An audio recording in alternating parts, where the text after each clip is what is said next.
So today we are very pleased to have Stephanie Braddy from the Roman Catholic Diocese of Savannah, Jeremy Katz from the Breman Jewish Heritage Museum, and Sarah McCoy from the Richard B. Russell Library for Political Research and Studies at UGA. And they're all going to be talking about the various ways that their institutions use Ohms and other methods of delivery for their oral history collections. So we're going to start with Sarah. Sarah, take it away. Hi, everyone. Good morning. Let me go ahead and switch over to my screen share. So I'm going to do a quick overview of Ohms and how we use it. The Ohms is the oral history metadata synchronizer.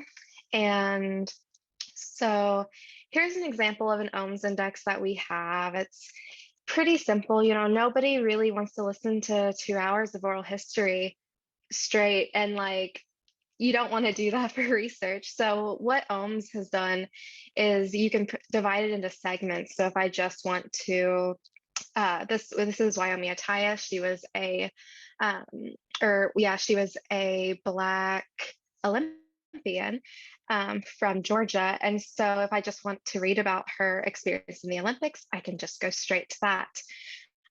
These are also searchable, so I can type Olympics and see every point that she talks about it.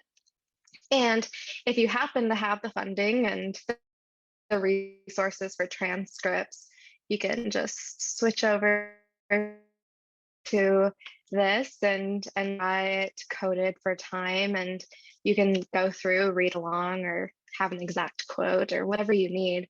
So it's really nice. I remember in grad school, I did not want to touch oral histories because we didn't have these. And so this makes it way more accessible, way more usable. You can also do,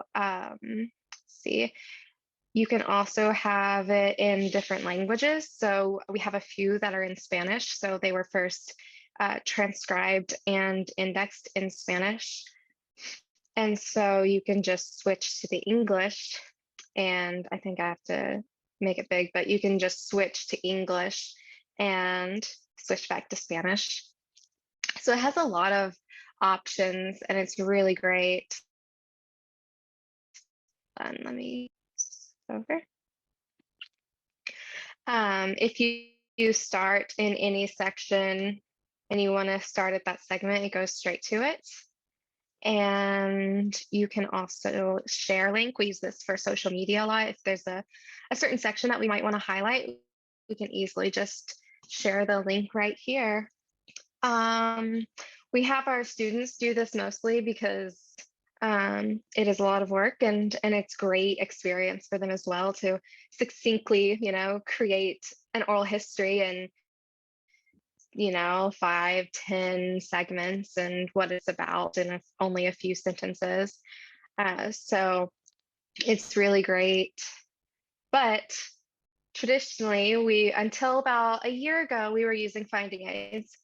And the thing about finding aids is that they're not great for this kind of thing because, at least in our experience, we have this wonderful index, but we couldn't do anything with it because the finding aid would only really it would link out to the index and maybe have an abstract that somebody wrote for it. You couldn't search everything in this. So that was one thing that we decided that we really wanted to do. So we created the Georgia, or what we called it. It's across special collections at the University of Georgia. Russell, which I'm under, we kind of like spearheaded this, but we also have interviews from Brown Media as well as Hargret in the Special Collection Library. And so what we have here is a nice curated database or catalog for all of the oral histories in our system. So with this first page, we did basic topics that we want to highlight or know that we have a lot of a lot of interviews in, so that if you click on, obviously we have plenty of politics and public policy, you will see the different collections that include it, as well as specific interviews from other collections that might not be directly under that umbrella. I also went through and used Library of Congress subject headings and gave pretty much all of the interview subjects. So we have plenty of subjects that someone can go through and search. And also we have a wonderful search bar here that I worked pretty hard to make it work well for us. So if I want to search Hot Corner, which is a Black business district in downtown Athens, historical and still exists today, I can see all of the interviews that talk about Hot Corner. And what this is it searches all of the metadata. So it'll search the description if I have anything in the subject, as well as you just click on Access Interview, and there's the interview itself. And so I can search Hot Corner right there and see there's plenty of it there. So it's really great to be able to actually search within the index and have this search bar up here do that for us. So it's one of those things that's been really incredible for us. Because like I said, the finding aid just didn't do it for us. All of our interviews are digitally preserved before they go into anything like this, and we make sure that they are safe. We also usually stream them from sorry, I'm clicking on some stuff. We stream them from Kaltura. And so yeah, this is what a collection will look like. And then the interviews in it. One thing that we did so that, since we are using a few different repositories, we added a metadata field over here that says repository. So I can click on that and see all of the ones from Richard B. Russell. I can also go to like UGA Black Alumni, which is under the University of Archives collection. And I can click University of Georgia Archives right there and see all of the interviews from that as well. We also have links to the people. So if I want to, see if this person has any other interviews, I can click there. I can also go to the people section. And let's say I wanted to see if we had any, we have a good amount of people, but maybe I wanted to see all the interviews with Jimmy Carter. So I could just click on that, and then I can see the different interviews that we have of him. And so it's a really cool thing, a lot of things are clickable and searchable. And I think it makes, searching for oral histories and using oral histories for research way easier than any kind of traditional way. And I think that's, the main thing we're here to talk about is like, once you get an oral history, what do you do with it? Like you can have it in a finding aid or as a YouTube playlist, but what's the most like accessible way to use it? And so we've had this out for a few months now, and I'm very happy with how it's come out. And I think that it's a really good step into what oral histories can be. And you'll see other ways that people are using them. But yeah, I really I'm very proud of this. This has kind of been my project for about 1.5 years, and it's kind of my baby. So I'm very proud of it. But yeah, that's really all I have. So thank you guys. Okay, thanks, Sarah. Let's move on to Jeremy. Hello, everyone. Sarah, I feel exactly the same way. Both in terms of oral histories and making them accessible for the first time really ever. And also just that this project that I'm about to show you all is like my baby. We've had it up for like 6 to 8 months. I really, it's been one of the most rewarding projects that I've gotten to work on, and to see our oral histories, which have been, it's a very hard format to access. You have media, you have transcripts, indexes, and how do you make them connect? How do you make them visually stimulating? And how do you make them searchable and discoverable? And with the new tools that are coming out right now that are doing just that, it's so exhilarating to see our this really important resource really get the description that it deserves. Um, Now, with all that said, my name is Jeremy Katz, and I am the Senior Director of Archives at the Breman Museum in Midtown Atlanta. If you're not familiar with the Breman Museum, we are Georgia's Jewish museum. And we house the Ida Pearl and Joseph Cuba archives for Southern Jewish history, which is the largest repository for Jewish history in Georgia and Alabama.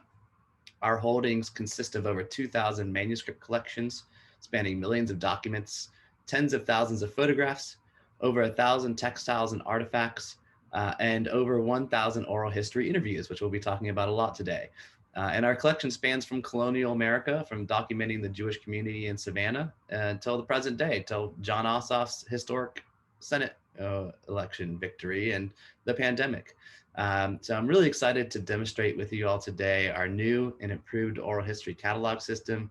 As I mentioned, this has been such a rewarding project for me to work on. To see this, in the past, the oral histories have been such a difficult format to access. We were before this new system I'm about to show you all, we were putting PDFs of transcripts online. So this is quite a leap forward. This is our new oral history catalog system. We use Aviary, which is a proprietary system developed by AVP. And I'm going to show you our delivery of it. We also have synced it with Archive Space. But let's start in Aviary. So this is our Esther and Herbert Taylor oral history collection. It consists of over 1,000 interviews documenting the rich history of Jewish life in Georgia and Alabama. So let's search for a term. We also have a large number of Holocaust survivor testimonies in this collection as well. So let's maybe just do a search for Holocaust, for example. So if you run a search across the collection, which we have about a little over a quarter of our oral history collection into this new catalog system, you're gonna, when you run a query, the results show you where that term appears in the description, the subjects, indexes, transcripts, and annotations. So let's click on this first one here, Ben Hirsch. He was a child survivor of the Holocaust, came over on a kinder transport, settled in Atlanta, became a prominent architect, actually designed our Holocaust exhibition gallery. And so when you click on a resource, you are presented with the media alongside descriptive metadata fields. So you can add a biography of the memorist, you can add scope and contents.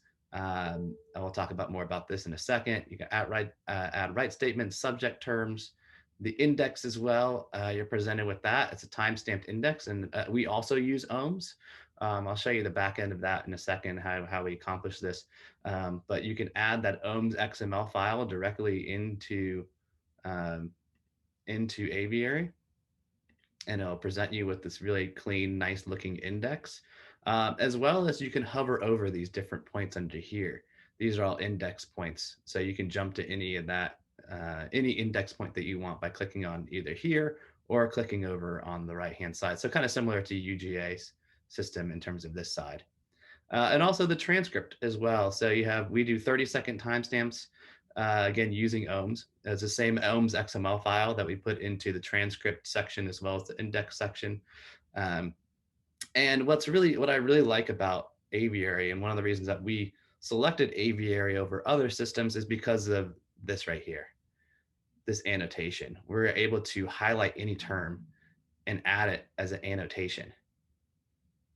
And this was a huge deciding factor for us at the Breman Museum, because a lot of our oral histories have terminology that not the average layperson may know. They may be speaking Yiddish terms. They may throw out a acronym for a Jewish organization, or there's all sorts of just local terminology that if you're not familiar with Jewish history or religion, Jewish religion, you're not going to understand that. And so being able to annotate, things like the Nuremberg laws or Kristallnacht events like that, to add that additional context, we wanted to create a system, or have a system, that is as low barrier as possible, so that when folks are looking at our oral histories, they don't have to go to another site, or Wikipedia, Google, whatever it is, to find what that term means. We can add that additional context here as well. Now, this is really, really amazing. Very layered, very detailed, very user-friendly. But we wanted to take it one step further. Yale had created a roadmap for integrating aviary with archive space, and we wanted to do the same. So if you click on this source metadata URI, it takes you over to archive space. So whether researchers are working in aviary or in archive space, they can find this information, and it syncs over those descriptive fields. So you can see the scope and content, the biographical historical notes. It's filling those EAD fields in archive space. The reason, we wanted to get this information over here, not only for just creating a seamless user experience between the two. You can just click on this digital object and go back over to aviary and just go back and forth between these two systems. But another reason why we wanted to sync this over to archive space is we're trying to integrate our data, make it as user-friendly, searchable as possible, but also because of things like this. The Digital Library of Georgia and Galileo are working on a statewide harvest of archive space instances. And that's what's so great about archive space, and why we wanted that information in archive space, is because we can share it easily with other institutions at a statewide level. We're also looking into sharing our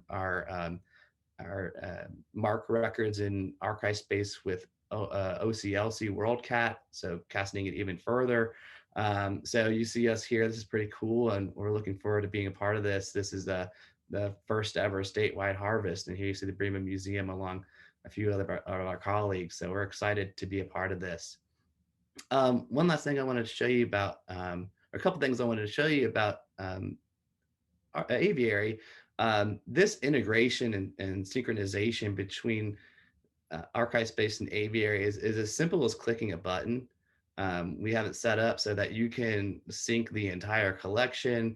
You can sync specific resources. If you add a new one and you just want to sync that one, you don't have to go through syncing the entire collection. You can click on it and sync it over. You can, and also what's really neat is we can sync it in both directions. So say, for example, like in archive space, we have we have that controlled vocabulary for our authorities, our agents, and our subjects. And so aviary doesn't have that. I hope that one day that it will have a controlled vocabulary of subjects that pull from the Library of Congress, yada, yada, yada. But it doesn't. And so we have it set up so that those subject terms can sync from archive space over to aviary, so that we can control our vocabulary in both systems. One other really cool thing about aviary is that it provides great analytics directly on the site. So you can see we've had this up since August, but really adding things since September. And we already have over 18,000 views to our site, which is really cool. Over 500 resources. And you can see exactly what terms are being searched throughout the system. You can also see user analytics as well. So you can see where people around the world are accessing your collections, as well as the resource analysts. You can see which resources are being accessed the most. You can narrow it down to indexes, to most popular transcripts. It really provides a lot of information that's great for, whether you're um, applying for grants and need this data, or just you're, fine tuning your own information and seeing which collections are most popular. You could focus your add to your priority list based on these analytics. One thing I do want to show you. So we used Ohms for the Esther and Herbert Taylor oral history collection, but Aviary also allows for you to add in um, uh, caption files as well. So here is another oral history collection called Moments in Time that we've added into Aviary, and we've also synced it to Archive Space. And we added web VTT files into this. So it accepts Ohms XML files as well as these caption files here, WebVTT. That's what we added in here. And so it not only allows you to have the captions here alongside the bottom of the video, but also it has this transcript readout, and it pulls those timestamps from the caption file over into the transcript. So you have a timestamp basically every 2-3 seconds in this transcript readout of it. Obviously, it depends on what your resources are. We outsourced these transcript files to rev.com and just had to do a little bit of quality control, adding these into our Aviary. I think that's mostly like using AI tools or web services like that to create a caption file and then adding it into Aviary. What I do want to show you quickly, Ohms' backend and how easy it is to use Ohms. This is what we've been using to really create the bulk of our collection, the Esther and Herbert Taylor oral history collection. So when you add an oral history in here, what's really great is that you can pull directly from that host, that media file. So we use Aviary as our hosting service for our media file. So it's pulling directly from Aviary. That's the first thing we do, is we add that preserved media file, remastered, merged media file into Aviary, and then we can sync it over to Ohms. But you can see all these other, I think UGA uses Cultura. So you can use all these different hosting sites, pull it directly over, and then once you upload the transcript, you can then easily sync it here alongside the media. This is a video or MP3, so you're not seeing the video here. But every 30 seconds, you can add that timestamp, and then creating the index is also very wherever you just tag it alongside the timestamp, you can go in and add these keywords and partial transcripts. One other thing, a couple other things I want to show you before I pass it off. This is something that we just did with Jewish Gen. So we have, and if you're not familiar with Jewish Gen, it is a database, a resource for Jewish genealogists. And so we actually just did a program with Jewish Gen. They have a massive audience. We had almost 500 people. They were talking about resources for genealogists at Jewish archives throughout the South. And in preparation for that, we wanted to get our full oral history index into Jewish Gen. So because this is still such a new system, and transcribing, indexing takes a lot of time, we only have about a little over a quarter of our oral history collection in Aviary, but we have obviously hundreds more interviews that are not cataloged. And so we put our full index, our full spreadsheet of oral history interviews into Jewish Gen. And so, along with all this descriptive information about how to contact us, linking directly to our site on Aviary, so that we are driving more traffic, and also they can search the database too. And sorry, I clicked the wrong link. I guess they're working on it. Sorry about that. But if it worked, you could search, maybe this one will work. Oh, no, that's not gonna work either. Yeah, sorry, they're still working on it, I guess. It's still pretty new. But you could take you over to their database and you could search and see what oral histories come from us.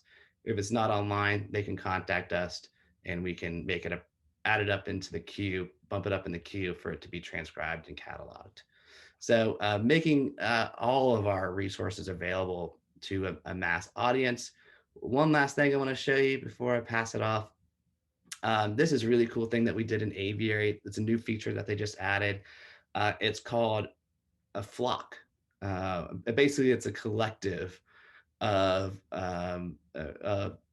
institutions that are already in Aviary, combining our resources and making our collection searchable in one place. So this is specifically for Holocaust survivor testimonies. And so you see us here alongside Yale's Fortunoff Video Archive for Holocaust Testimonies, as well as the Illinois Institute of Technology. And so if a user comes up here and searches, they will, if I type in Atlanta, for example, it's going to show a lot of oral histories from our collection. So it's another way for us to share our content with other repositories and make them accessible in a very user-friendly combined way.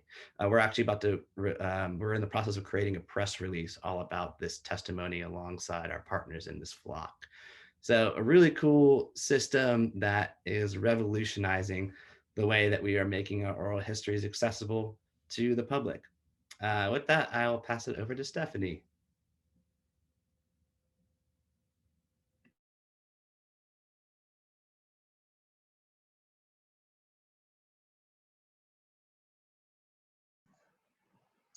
There we go. I had to find the mute button. Sorry about that.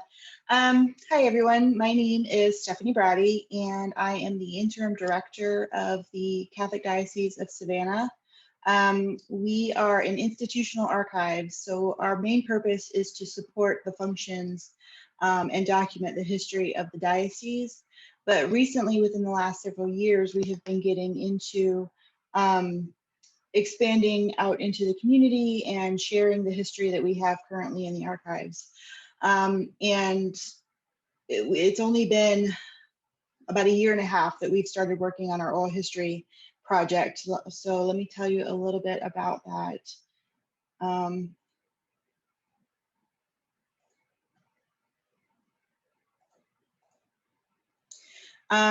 So our project is the Black Catholic Oral History and Community Archive Project. And it really started, a little bit of background, the Black Catholic community started before even the country, as conquistadors and immigrants from Florida or from France were coming over to the new world. They were bringing their enslaved people with them. And so we've seen evidence of Black Catholics showing up in our Sacramento registers with their notations either of a person's color or of their free versus enslaved status. Unfortunately, they didn't really receive any additional or individual attention until about 1974, which was 10 years after the Civil War. In Savannah, particularly, our 5th Bishop of Savannah, William Gross, started to bring in communities, religious communities, to start ministering and educating Catholics of color, mainly the formerly enslaved. And started opening up churches and schools. The first Black Catholic church, historically Black Catholic, was St. Benedict the Moor in 1874, and it's still active today. Again, they're opening up schools and establishing parishes and orphanages across Georgia. So around the 1960s and 70s, there was a dramatic change in the Black Catholic community. The Second Vatican Council, known as Vatican II, occurred in 1962 to 1965, bringing major changes to the Catholic Church. And some of the religious orders who had been ministering to the Catholics of color started to withdraw from the diocese because they just didn't have enough people to come and serve those churches and schools. Also, the era of the civil rights and integration caused the closure of many of our Black Catholic institutions. And sadly, these institutions, when they were closed, many of the records were lost, and subsequently, a lot of that history was lost. So we really can't kind of piece together what went on during those pre-1970s time. So before I came to the diocese about 3 years ago, the director at the time, Katie Pereira, noticed the lack of records from traditionally Black Catholic institutions and decided to do something about it. So unfortunately, it's impossible to recreate those records, but we could collect as much history from the community as possible.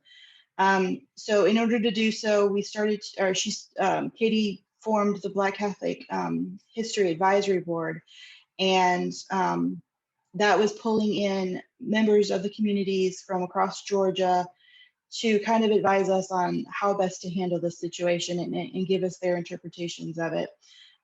It was through this board that we addressed the need to have some of those hard conversations in order to tell the Black Catholic experience. And we developed the idea of the Black Catholic Community Archive and Oral History Project. So although nothing can replace the loss of the original records, we felt that the community archive was a way to share the records and stories passed down through the Black Catholic community. So we've invited community members to submit stories and digitized materials such as photographs and pictures of artifacts and things like that. And a major component of that is the oral history project. And that's the plan is to have the records kind of fill in the gaps and the personal experiences to kind of go along with that. So we began our oral histories in the summer of 2019. Representatives in our Macon and Augusta areas started asking for volunteers from older community members. We wanted to try to get as many stories from the older community who remember the time in the 1960s and 70s and even before, to try to build up that collection as soon as possible. In Macon, we managed to collect 5 interviews. In Augusta, we collected 2 before COVID halted our efforts. But as you can see, we did we started doing virtual interviews to try to get as much as we could done. And also during the quarantine time, we worked on learning about our options for processing the interviews. Unfortunately, as a mission diocese, diocese means that we are under-resourced financially. Our diocese encompasses the whole lower half of the state, and a lot of that area is rural or lower income communities. So we are not able to fund ourselves from within. We have to rely on other dioceses across the country to help support us. So that means that our funding is very limited and our budget was very tight on this project. So we reached out to a couple of different programs to help us through this. Our first venture was in Baylor University. They have an oral history institute, and they offered workshops. And so Katie and I took the workshops to kind of learn as much as we could about how to do an oral history. What kind of information do we need to collect from the interviewees? Copyright statements, all that good stuff that we need to have in order to process and present these interviews to the public. It was through Baylor that actually that we learned about ohms, and so I started to do some research on ohms and learn about how to go about that. And so during the COVID time, I took the webinar on ohms and learned how to interact with all that. And then we used Trent somewhat to do transcription. At this point, I think it's a little bit more trouble than it's worth. We had to do a lot of editing at the time, so it didn't really save us a lot of time. And our interviews, a lot of them were short enough that we could go ahead and transcribe them ourselves. So we may go back to using them at some point in the future, but until then, I've gotten pretty good at transcription.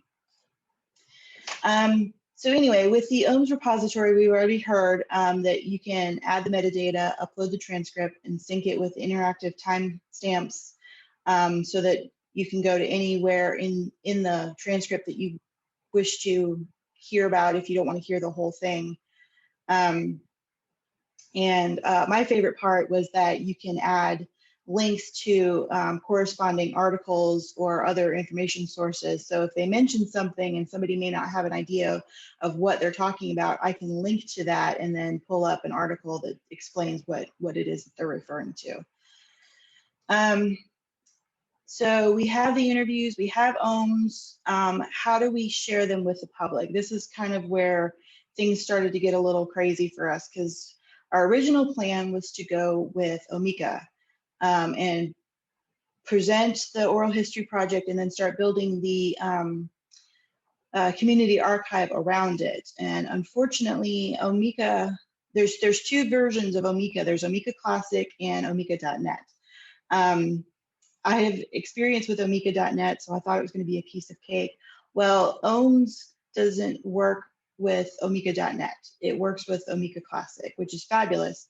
But Omeka Classic requires a Linux operating system, which we do not have, and our IT department is not familiar with it, so there's no current plans to get Linux at this point. So we had to go with Omeka.net, which meant that we could not integrate our Ohms viewer with the website. So that is where the Digital Library of Georgia comes in, the DLG. We had worked with them in the past through the Georgia Historic Newspapers Project. So we were familiar with them, with their goals, and we were happy to work with them again. This is a little bit of what our workflow looks like. It's kind of a watered down version, but basically because we're working with the DLG now, there's a little bit of back and forth. We record the interviews and send the MP4s to the DLG to upload to their Kaltura account, and then they send us the embed codes back, and we can put those into our own repository. We do all the work, we make them all interactive, you know, put in the transcripts, do all the indexing and everything. Then we have somebody, a secondary person, come in and QC and make sure that everything is good to go, all the links work, and basically that they're perfect and ready to go for the public. And then the XML files are then pulled off of our Ohms repository and sent back to the DLG, and then they put those, drop them into their own Ohms viewer. They have one already installed. And so they can host our interviews on their viewer. And then they send back their metadata page with all of the information. And while they're doing that, we are building the community archive and creating a space for those interviews to kind of be at least linked. We haven't figured out how to make them, how to embed them yet. So we still have to do a little bit of research on the back end.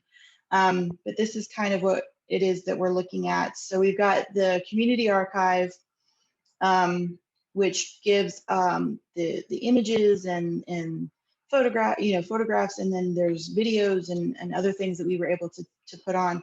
And then we have our the DLG link in that. And so users can find it on the DLG, or they can go to our website and find it as well. So we have it plastered off across many mediums as we can get. Um,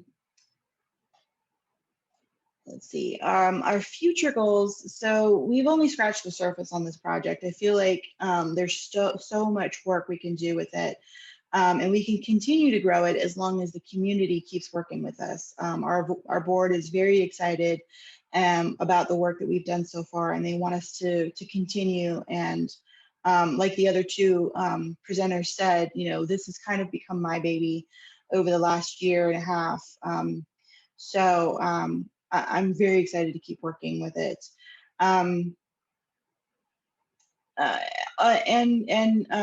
We've also, during the process, I forgot to mention, we were also having an intern work with us. He worked with us for 2 semesters and did a lot of the research, put a lot of the information into Ohms for us, and he just worked really, really hard on it. And I'd like to continue that project as well, to have interns help us out, because this is a lot of work for just one person. So that's all I have, and I appreciate the attention, and I welcome any questions.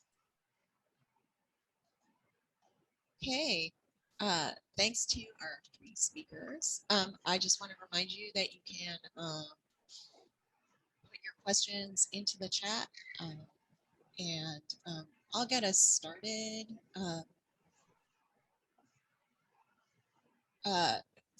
This is for each of the speakers.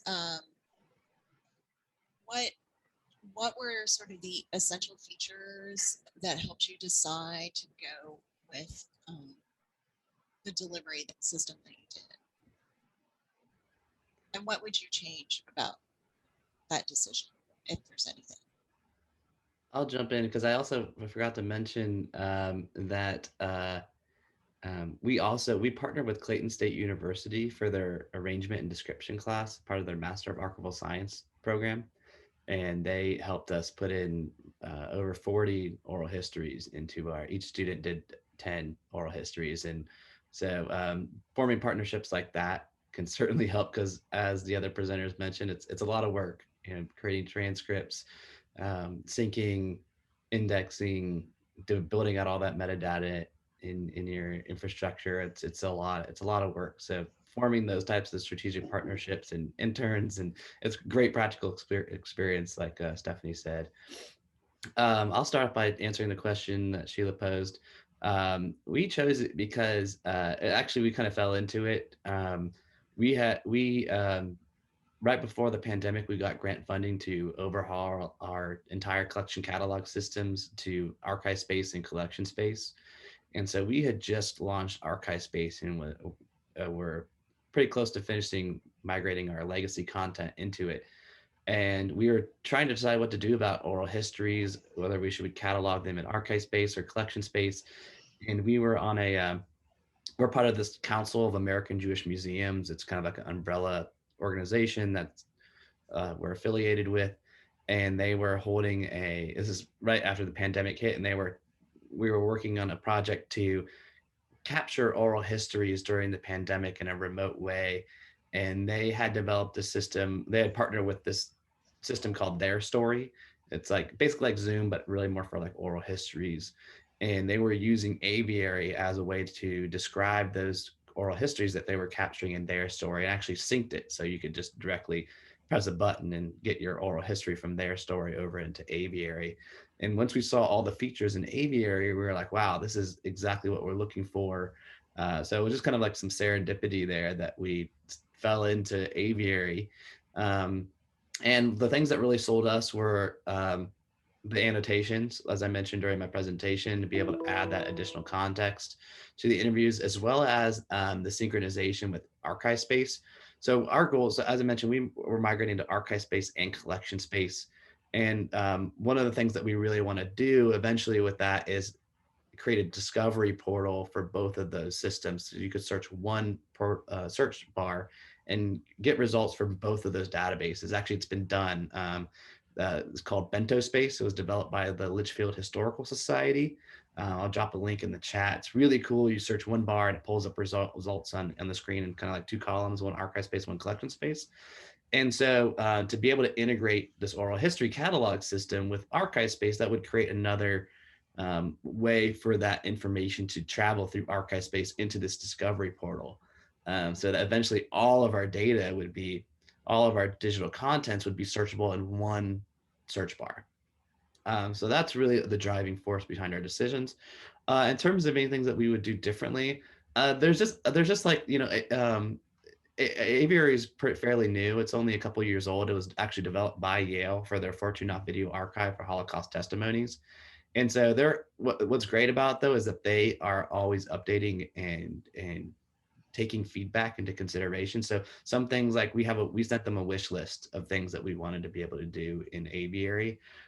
We want to be able to edit transcripts and timestamps directly in Aviary. We want the subject terms to be, we want to be able to create a glossary for subject terms and annotations that we can automatically, that will populate and link to each other. But you know, I think they're in the process of adding some sort of an Ohms feature into Aviary. Actually, the folks at Aviary are the same support people at Ohms. Bertram Lyons and his staff over at Aviary are also the support staff for Doug Boyd at Ohms. So there's already that relationship, and so they are working on doing that, of making it possible to edit transcripts and indexes directly in Aviary, so that we don't have to go back to Ohms. And Ohms is a little bit finicky sometimes, as you'll find out. It can be a little touchy, so it'll be nice for that to get a little bit of update and into Aviary, which is, I think, a lot more of a cleaner system. That's my response. I'll pass it over to whoever wants to take it next. So as I gave you guys a starter question, since then we've had a whole bunch of other questions come through. So let's kind of hit those next, and then we can circle back to my question. All right, so we have a comment/question from Lori M. And she says she's interested in compiling some oral histories and having her high school students create them via interviewing local people or maybe grandparents. Eventually, she'd like to link to some of you guys' repositories. And Lori, I'll follow up with you later, because there is a really great way to, through the Digital Library of Georgia, just to pull up all the different oral histories that are available across the state. She wants to know where she should start. I did drop in the link for the Baylor site, and I know Sarah dropped in some other links. She's also wondering if there is a mentor, if you guys mentor librarians. We don't really mentor, but we do consult sometimes. We don't really, we help people understand like the deed of gifts and consent, and also the implications of having an oral history online and what that means for people. Because essentially, like, this could be online forever, and that might not be okay with some people. So understanding like what that means to have an oral history done and preserved. But yeah, you can, I don't know about the others, but we do often talk to communities who are wanting to do it. Just giving them resources and help them understand a little bit about what they're getting into. And I know for me, I am a one-woman show here since Katie left, and so there's just not a lot of time to mentor. But again, like Sarah said, I would certainly be happy to consult and answer questions, or anything that comes up. I will say that the Baylor workshops are fantastic.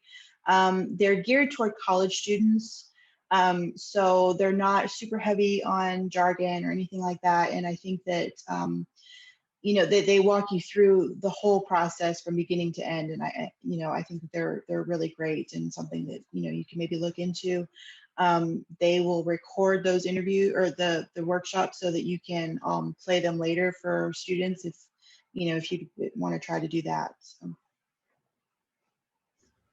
I'll round it out by saying that one thing I forgot to mention during my presentation is that on basically every aviary page and every archive space page, there's an Ask the Archives a Question button, and that will direct you to our online form that you can submit, and that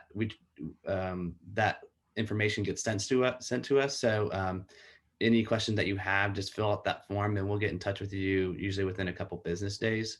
And I also, we offer an archival internship program at the Breman Museum.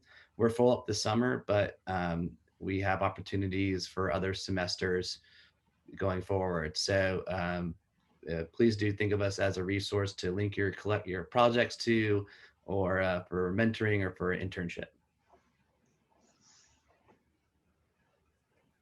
Thank you. So I'm going to take over for Sheila for just a few minutes. She had to step away. So our next question from Imani Carter.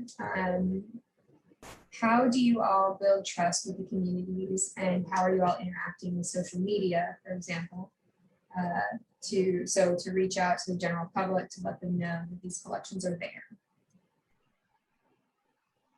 And this is for all of you. I'll go ahead and start with that one. So the reason for forming the Black Catholic Advisory Board in our case was to help to formulate that bridge between us and the community, because we know that there's been a lot of mistrust amongst the Catholics of color because of how things were handled back in the 60s and 70s.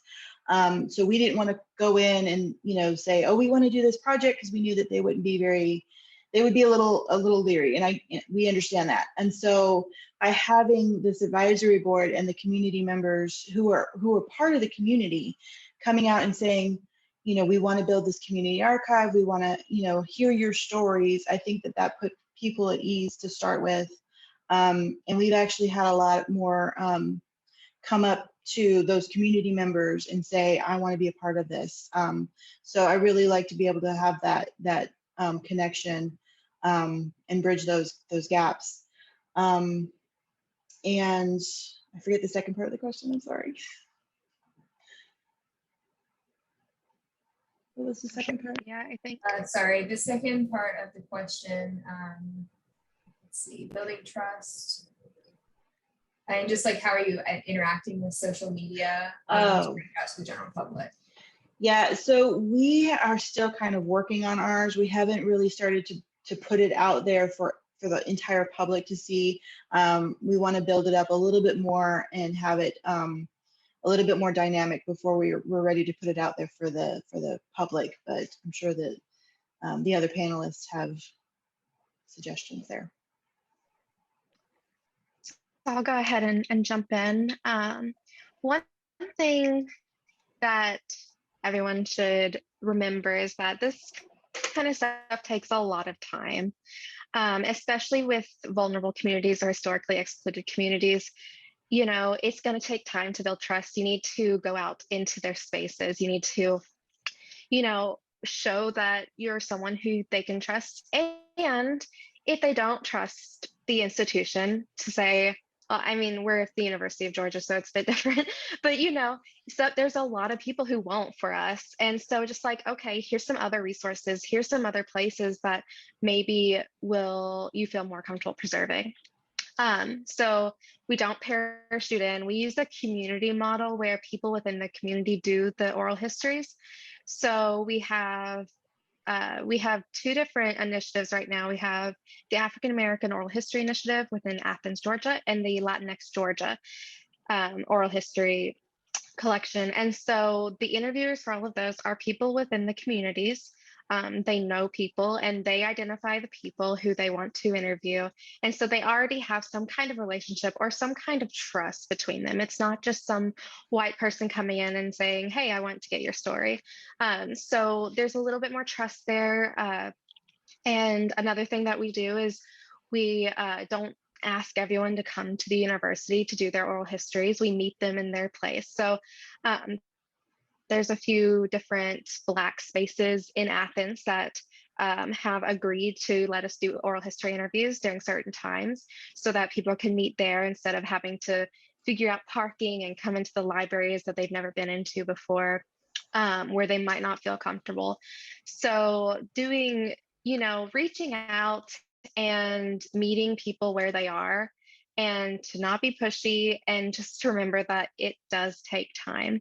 And then for social media, we only do social media for the African American Athens Initiative. I'll go ahead and put in our handle if anyone wants to look at it. It is, we have Instagram, Twitter, and Facebook. And so what we follow all of like local Black community members and different resources like that. And we share interviews and link out to different segments and kind of highlight interviews throughout the week and month. So yeah. I'll round it out by saying that our oral history collection started out of a project by the National Council of Jewish Women, the local chapter. It was their Women of Valor project. And so really the core of our collection and the oldest part of our collection are oral histories of Jewish women and their contributions to the community. And since then, we've taken on projects related to Holocaust survivors, to Soviet Jewry, to small rural towns throughout Georgia and Alabama. So it's a very diverse collection, and we're always working to add to that diversity to capture Jews of color, stories from them, stories from LGBTQ Jews. Actually, one of the oral histories that we're shooting next week is with Rabbi Isaac Lesser. He is is a native Atlantan and became the founding spiritual leader of Congregation Beit Havarim, which was the first openly gender diverse Jewish congregation in the Southeast. And so we are working hard to make sure that we are documenting the diversity that exists within the Jewish community, because it would be a disservice to researchers in the future that if they are not getting the full spectrum of the Jewish community documented in the archives. In terms of social media, we have a very robust marketing team, and we also use social media, Facebook, Twitter. We actually have one of the largest Facebook followings in terms of Jewish organizations of our size and scope in the area. I think we have like over 10,000 followers on Facebook. We have a email list that's fairly large as well. Sometimes I will say that the archives news gets kind of buried under the exhibitions and the programs, all these other shiny objects that the museum's doing. So since this last year has been really pivotal for us in terms of this migration project to these new catalog systems. We're just about to get the front end of archive space up in public, of a collection space up in public, and that was kind of the final piece. So we are looking forward to really doing a strong marketing push to highlight these three new catalog systems that are state-of-the-art, industry leading, and also to put this press release together with Yale and the Illinois Institute of Technology to highlight this collective focused on survivor testimonies. That hopefully will be out in the next couple weeks. So we still have a couple more questions. Sheila, do we have time to answer another one? Or? Yeah, my other thing got canceled. So folks, if you would like to stay on for the additional questions, we'll keep going as long as Stephanie, Sarah, and Jeremy are willing.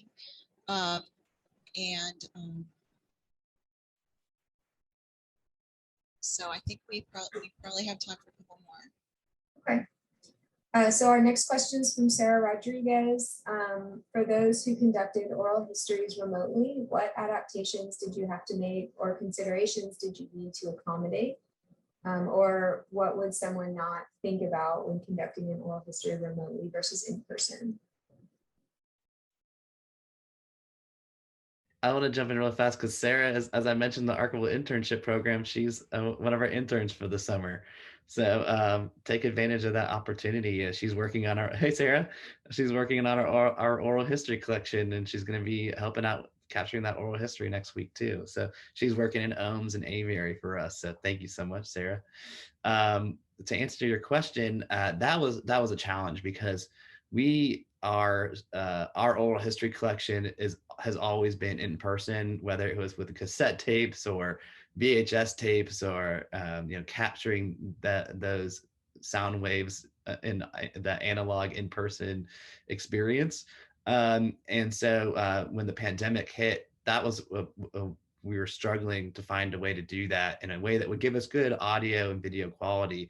And so that's why we partnered with the Council of American Jewish Museums and used their story. It was a little bit better quality than Zoom, although we did use Zoom as well, just because, that technology hurdle for some people was a little bit more challenging. And so we have now since gone back to in-person. We did a couple dozen oral histories remotely using those services, but they just aren't the same. I mean, I hate to say it. It's just, you have to rely on internet connections and make sure there's no technological glitches. And even then, under perfect circumstances, you're still going to get a lag here and there. And so, we want a high quality recording so that we can use it for lots of different purposes. We're a museum, so I was just, for example, our next big in-house exhibition, our 25th anniversary show is, I was going through the oral history collection and editing down the videos and creating these kind of clean videos to make them professional looking as possible for the exhibition. And so there's all sorts of different applications that we want these to be versatile and be able to use them in lots of different applications, whether that's for filmmakers or genealogists, whatever the case may be. But I think there is a place for that, especially if you cannot get to somebody. It definitely allows you the ability to capture an oral history that you may not have been able to capture otherwise, because you don't have the resources to travel to that person or whatever the case may be. So I think that there is room for that. And I think the pandemic spurred that along. And I'm glad we got the oral histories that we did during that time. But I'm glad that we're going back to in-person just to capture that really clean video audio that we want. Yeah, our intake for oral history interviews really slowed down the last year, and we thought maybe people would have a little more time to do remote interviews, but it just it didn't happen. There's so much going on, and so much that people needed to take care of that it just it didn't do a whole lot. We did a few Zoom interviews where they recorded them and then saved them. But one thing that our library has been trying to do, because we have around 1,500 oral history interviews. And so what's one of the things that we've been doing is kind of going a little bit away from video, mostly because of the space that it takes. It's not as long lasting as, well, it is, but audio is a little bit better because there's less things that can get messed up. And if we do a video, we make sure that we have a separate audio file just in case anything happens. But really, video takes up so much space. So with preservation, we prefer to do audio. So one of the things that we did was do phone recorded calls. And the great thing about that is you didn't have to worry so much about, you still have to worry about like audio issues, but you don't have to worry about like Wi-Fi or, people might not have internet access. So that was one way to accommodate people who maybe don't have those kind of resources. Zoom PodTrack, I believe the P4 that came out maybe towards the end of last year. It's a great recording system that you can use for, you can plug in your phone, I believe, and you can get both the input and the output, and it records it really well. So that's been really helpful. I think we're starting to go back to some in-person interviews, and hopefully start ramping up our ingest a bit more. But whenever you're in person, there's a better connection. You get the nonverbal cues and this thing that you both are doing together. So you have to really you have to try it maybe a bit harder to have that connection whenever you're doing a remote interview. And to make sure that it's, you know, still authentic to what you're speaking and what you're doing. I'll quickly jump on that. We do the opposite. We have lights, camera, backdrop, SD, you know, direct to SD cards now, so direct to digital, just because we are a museum and we want to be able to use that for exhibitions and have that high production value for whatever the, you know, thing that we're doing. With our subjects, a lot of them are, you know, in their 70s and 80s, so their familiarity with technology was not great, and some of them, you know, didn't really know what to expect. So in order to do we did Zoom because it was free and it was easy to use.